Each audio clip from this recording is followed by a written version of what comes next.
മനുഷ്യ ശരീരത്തിൽ മുടിയും നഖവും ജീവനില്ലാത്ത രണ്ട് ആ, രണ്ട് സംഭവങ്ങൾ നമുക്ക് പറയാം. എന്നാൽ ഇത് ശരീരത്തെക്കുറിച്ചും നമ്മുടെ ആരോഗ്യത്തെക്കുറിച്ചും നമ്മളുടെ ആ ഹെൽത്ത് സ്റ്റാറ്റസിനെ കുറിച്ച് വലിയ ഇൻഡിക്കേറ്റേഴ്സായി മാറുന്ന സാധനങ്ങളാണ് നമ്മളുടെ നഖങ്ങളും മുടിയും.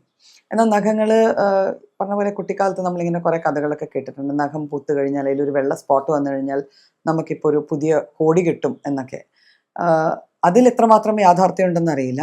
പക്ഷെ നഖത്തിൽ വരുന്ന നിറവ്യത്യാസങ്ങളും അതിൽ വരുന്ന ഷേപ്പിലെ മാറ്റങ്ങളും പലപ്പോഴും നമ്മുടെ ശരീരത്തിലെ ചില അസുഖ അവസ്ഥകളെ ആയിരിക്കും ഇൻഡിക്കേറ്റ് ചെയ്യണം, അല്ലെങ്കിൽ നമ്മളെ അറിയിക്കുന്നത്. അതിൽ ചിലതൊക്കെ നമുക്ക് കൃത്യമായിട്ട് അറിയാം അല്ലേ. ഇപ്പം നഖത്തിന് ഒരു മഞ്ഞ നിറം വന്നാൽ നമ്മൾ മിക്കവരും പറയാറുണ്ട് മഞ്ഞപ്പിത്തത്തിൻ്റെ ഒരു ഇൻഡിക്കേഷനാണ്. മഞ്ഞ കളർ ആയതുകൊണ്ട് സ്വാഭാവികമായിട്ട് എന്തെങ്കിലും തരത്തിലുള്ള ഒരു ലിവർ ഡിസീസോ അല്ലെങ്കിൽ ഒരു ഗോൾ ബ്ലാഡർ ഡിസോർഡറോ അല്ലെങ്കിൽ ദഹനേന്ദ്രിയങ്ങളിൽ വരുന്ന ഏതെങ്കിലും തരത്തിലുള്ള ഒരു അസുഖത്തിൻ്റെ ഇൻഡിക്കേറ്റർ ആയിരിക്കാം നഖത്തിൽ വരുന്ന മഞ്ഞ കളർ. അതുപോലെ തന്നെ പിന്നൊരു കളർ ചേഞ്ച് യൂഷ്വലി ഒരു ബ്ലൂ കളർ കാണും, ഒരു നീലിച്ച നഖം. അത് നമ്മൾ ചിലപ്പോൾ കൊച്ചു കുട്ടികളിലൊക്കെ നമ്മളങ്ങനെ കണ്ടു കാണും. നമ്മുടെ വീട്ടിൽ കൊച്ചു കുഞ്ഞുങ്ങളൊക്കെ ഉണ്ടെങ്കിൽ കുഞ്ഞുങ്ങൾ നിർത്താതെ കുറേ നേരം കരഞ്ഞു കഴിയുമ്പോൾ നമ്മൾ നോക്കുമ്പോൾ അവരുടെ നഖമൊക്കെ ചെറിയൊരു നീല കളർ വരിക. അപ്പം നീല കളർ യൂഷ്വലി അത് സയനോസിസ് എന്നാണ് അതിൻ്റെ ഒരു ഇൻഡിക്കേഷൻ വരിക. വിരൽ തുമ്പുകൾ നീല വരിക, നഖത്തിന് അങ്ങനെ.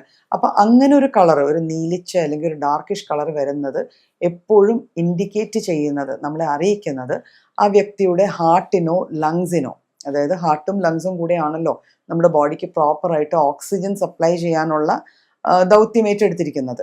അപ്പം ആ ഹാർട്ടിനോ ലങ്സിനോ ഏതെങ്കിലും തരത്തിലുള്ള ഒരു പെത്തോളജിക്കൽ കണ്ടീഷൻ, ഒരു അസുഖാവസ്ഥ ഉണ്ട് എന്നുള്ളതിൻ്റെ ഇൻഡിക്കേറ്ററാണ് പലപ്പോഴും നഖത്തിൽ വരുന്ന നീല നിറം.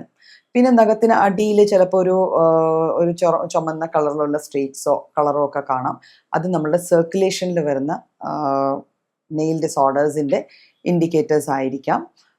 അനീമിയ, അതായത് വല്ലാണ്ട് രക്തക്കുറവ് ഒരു വ്യക്തിയിൽ ഉണ്ടായാൽ നഖങ്ങൾ ബ്രിട്ടിലാവുകയും, ബ്രിട്ടിൽ എന്ന് വെച്ചാൽ നഖം പൊടിഞ്ഞു പോകാനുള്ള സാധ്യത കൂടുകയും, അതുപോലെ തന്നെ നഖത്തിന് ഒരു സ്പൂണിൻ്റെ ഷേപ്പ് വരിക, ഇങ്ങോട്ട് സ്പൂൺ പോലെ വളഞ്ഞിരിക്കുന്ന ഒരവസ്ഥ വരാം. അത് സിവിയർ ആയിട്ട് അനീമിയ, വളരെ കൂടുതലായിട്ട് രക്തത്തിൽ ഹീമോഗ്ലോബിൻ്റെ അളവ് കുറഞ്ഞു കഴിഞ്ഞാലാണ് ആ ഒരു കണ്ടീഷൻ വരിക. പിന്നെയും കുറച്ചുകൂടെ ഇൻഡെപ്ത്, കുറച്ച് ക്രോണിക് ആയിട്ടുള്ള ഡിസീസസ്, അതായത് ഈവൻ ക്യാൻസർ പോലെയുള്ള ഡിസീസസിനെ ഇൻഡിക്കേറ്റ് ചെയ്യുന്ന ഒരു സാധനമാണ് ക്ലബിംഗ് ഓഫ് നെയിൽസ് എന്ന് പറയും. ക്ലബിംഗ് ഓഫ് നെയിൽസ് എന്ന് പറഞ്ഞാൽ നമ്മുടെ നഖത്തിന് ഒരു പ്രത്യേക തരം ഒരു ആംഗിൾ ഉണ്ട്, നഖവും സ്കിന്നും തമ്മിൽ ഒരു ചെറിയൊരു ആംഗിൾ ഉണ്ട്. ഈ ആംഗിൾ ഇല്ലാതെ തത്തച്ചുണ്ട് പോലെ നഖം ഇരിക്കുന്ന വ്യക്തികളെ നമ്മൾ കാണാറുണ്ട്. ഈ തത്തച്ചുണ്ട് പോലെ നഖം ഇരിക്കുന്ന ആൾക്കാർക്ക് ക്രോണിക് ഡിസീസസ്, അത് ക്യാൻസർ തന്നെ ആവണമെന്നില്ല, പലപ്പോഴും ചിലപ്പം ഒരു ലിവർ ഡിസീസ് ആയിരിക്കാം, ഒരു ക്രോണിക് ലിവർ ഡിസീസ് ആയിരിക്കാം. അപ്പോൾ അങ്ങനെയുള്ള കണ്ടീഷൻസിൽ അവർക്ക് അത് വരാം. പിന്നെ സോറിയാസിസ്, അതായത് നമ്മുടെ സ്കിന്നിൽ വരുന്ന ഒരു ഡിസീസാണ്. സോറിയാസിസ് എന്ന കണ്ടീഷനിലും പലപ്പോഴും നഖത്തിൽ അതിൻ്റെ ഇൻഡിക്കേഷൻസ് വരും. പിന്നെ പിറ്റിങ് വരിക, അതായത് നഖത്തിൽ ചെറിയ ചെറിയ കുത്തുപാടുകൾ വരിക. ചില ഓട്ടോ ഇമ്മ്യൂൺ ഡിസോർഡേഴ്സ്, കാവസാക്കി എന്നൊക്കെ പറഞ്ഞ അസുഖങ്ങളിൽ നമ്മൾ കാണും നഖത്തിൻ്റെ പുറത്ത് ചെറിയ ചെറിയ പാടുകൾ, കുത്തു പോലത്തെ പാടുകൾ വരാം. കാൽഷ്യം ഡെഫിഷ്യൻസി, നമുക്കറിയാം നമ്മുടെ എല്ലുകളും നഖങ്ങളും എല്ലാം നമ്മുടെ ശരീരത്തിൽ കാൽഷ്യത്തിൻ്റെ ഇൻഡിക്കേറ്റേഴ്സ് ആണ്. അത് ഫോം ചെയ്യാൻ ഒരു വലിയ ഭാഗം കാൽഷ്യവും ഫോസ്ഫറസും ആണ് വേണ്ടി വരിക. അപ്പോൾ ഈ കാൽഷ്യത്തിൻ്റെ ഡെഫിഷ്യൻസി വന്നാലും ഇത്തരത്തിൽ നെയിൽസിൽ ഇങ്ങനെ സ്പോട്ട്സ് വരികയോ, നെയിൽസ് ബ്രിട്ടിൽ എന്ന് വെച്ചാൽ പെട്ടെന്ന് ഒടിഞ്ഞു പോകുന്ന ഒരവസ്ഥ നെയിൽസിൽ വന്നു ചേരാം. അപ്പം ഇതെല്ലാം കൂടാതെ ഹെൽത്തി ആയിട്ട് നെയിൽ വരാതിരിക്കുക, എപ്പോൾ വളർന്നാലും അതിങ്ങനെ പൊളിഞ്ഞു വളരുന്നു. അത് പൊതുവെ ഒരു നെയിൽ ബെഡ് ഇൻഫെക്ഷൻ, നമ്മൾ പണ്ട് നഖച്ചുറ്റ് എന്നൊക്കെ പറയപ്പെടുന്ന ഒരു കണ്ടീഷൻ ഉണ്ട്. ആ നഖം വരുന്ന ഭാഗത്തിൻ്റെ ആ സ്കിന്നിൽ വരുന്ന അടുപ്പിച്ചടുപ്പിച്ച് വരുന്ന ഇൻഫെക്ഷൻസോ ഫംഗൽ ഇൻഫെക്ഷനോ ഒക്കെ ഉണ്ടെങ്കിലാണ് അത്തരത്തിലെ പ്രശ്നങ്ങൾ നമ്മൾ നഖങ്ങളിൽ കാണുക. ഇതെല്ലാം കൂടാതെ പലപ്പോഴും നമ്മൾ യൂസ് ചെയ്യുന്ന, ഇപ്പം സാധാരണ സ്ത്രീകളിൽ നമ്മൾ കാണാറുണ്ട് യൂസ് ചെയ്യുന്ന പാത്രങ്ങൾ വാഷ് ചെയ്യാൻ യൂസ് ചെയ്യുന്ന സോപ്പോ ഡിഷ് വാഷറോ, അല്ലെങ്കിൽ തുണി അലക്കാൻ യൂസ് ചെയ്യണ സോപ്സോ, അല്ലെങ്കിൽ ഫ്ലോർ ക്ലീനേഴ്സ്, ഇത്തരത്തിലെ സാധനങ്ങൾ ചിലതൊക്കെ യൂസ് ചെയ്താലും അതിൻ്റെയും ഒരു ഇൻടോളറൻസോ അലർജിയോ കൊണ്ട് നമുക്ക് നഖത്തിൽ പലതരത്തില് ഇതുപോലെ പൊടിഞ്ഞു പോവുകയോ, കളർ ചേഞ്ച് ഉണ്ടാവുകയോ, ബലമില്ലാതെ നഖങ്ങൾ വരികയോ, ഷേപ്പ് ഇല്ലാതെ വന്ന് എന്ന് ഒടിഞ്ഞു പോകുന്ന ഒരവസ്ഥ വരികയൊക്കെ ഇക്കൂടെ ഉണ്ടാവാം.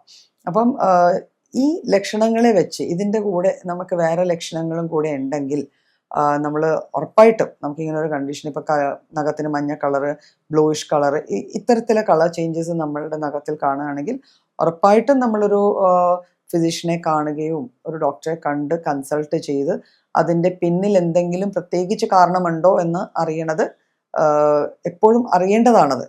ഇപ്പം ഇത് കേട്ട ഉടനെ സ്വന്തം നഖം എടുത്ത് നോക്കിയിട്ട് എനിക്ക് ഇന്ന അസുഖമാണ് എന്ന് അസസ് ചെയ്യേണ്ട കാര്യമില്ല. ഇത് വൺ ഓഫ് ദി സൈൻസ് ആണ്. കുറേ അധികം ഇൻഡിക്കേറ്റേഴ്സിൻ്റെ ഇടയിൽ നഖവും നമുക്ക് ഇൻഡിക്കേഷൻ തരുന്നു എന്നുള്ളത് മാത്രമാണ്. ഇതൊരു പ്രോപ്പർ കൺസൾട്ടേഷൻ കഴിഞ്ഞ് ഇൻവെസ്റ്റിഗേഷൻ കഴിഞ്ഞ് മാത്രമേ ഇന്ന അസുഖമാണ് എന്ന് കൺഫേം ചെയ്യാൻ പറ്റുള്ളൂ. എന്നാൽ നഖത്തിൽ വരുന്ന ഫംഗൽ ഇൻഫെക്ഷൻസ്, ഇപ്പോൾ അതിന് ചുറ്റും വരുന്ന വിരൽ ചുറ്റു പോലെയുള്ള ഇൻഫെക്ഷൻസ്, നഖം എപ്പോഴും പൊഴിഞ്ഞു പോകുന്ന ടൈപ്പ് ഓഫ് കണ്ടീഷൻസ്, ഈ കണ്ടീഷൻസ് ഒക്കെ നമുക്ക് ഇൻഡിക്കേറ്റഡ് ആണ് ഇതുകൊണ്ടാണ്. അപ്പം നഖം തന്നെയാണ് അവിടെ ആ ഒരു പോർഷൻ്റെ ആണ് മെയിൻലി ഡിസീസ്ഡ് ആയിട്ടുള്ള ഓർഗൻ. അതിനെ നമ്മൾ ആദ്യമേ ഈ പറഞ്ഞ പോലെ സ്കിന്നിലോ അല്ലെങ്കിൽ ഒരു നല്ല ഡോക്ടറെ കൊണ്ട് ട്രീറ്റ് ചെയ്യാവുന്നതാണ്. ബാക്കിയുള്ള കണ്ടീഷൻസ് പ്രോപ്പർ ഇൻവെസ്റ്റിഗേഷൻസ് കഴിഞ്ഞ് നമുക്ക് ഉറപ്പിക്കുകയും അതിനുള്ള മെഡിസിൻ കഴിച്ച് അത് മാറ്റേണ്ടതാണ്.